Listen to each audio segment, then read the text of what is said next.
స్వామివారికి తులసి దళాల ఇష్టం. ఎందుకండి? తులసి ప్రతి ఇంట్లో ఉండాలి. తులసి యాంటీబయాటిక్.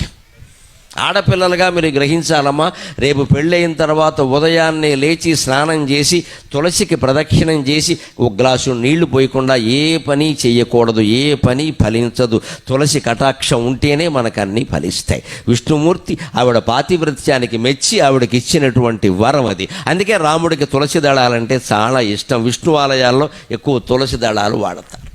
అంతేగా తులసి యాంటీబయాటిక్ కదా. రాముడు, విష్ణువు, కృష్ణుడు, ఈ ఆలయాల వెంకటేశ్వర స్వామి, సత్యనారాయణ స్వామి అది గమనించండి. అలంకార ప్రియో విష్ణువు. విష్ణుమూర్తికి అలంకారాలు బాగా ఇష్టం. అందుకని మల్లె పూలదండ, చామంతి పూలదండ, బంతి పూలదండ, గులాబీ పూలదండ, నీ ఇష్టం వచ్చిన పూలదండలు అన్నీ పట్టుకొచ్చి విగ్రహం మీద బారేస్తే వచ్చే ఇబ్బంది ఏమిటో తెలుసా? విగ్రహంలో పురుగులు చేరతాయి.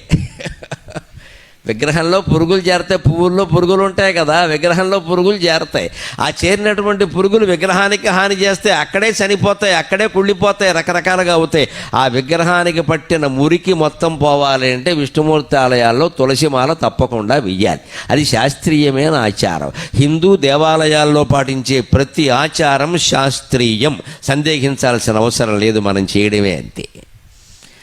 శమక్షమాది శృంగార గుణాభిరామ. శృంగారం అంటే ఏదో శృంగారం అని వేరే ఆధునిక అర్థం తీయద్దు దయచేసి. ఆ కాలంలో శృంగారం అంటే అలంకారం.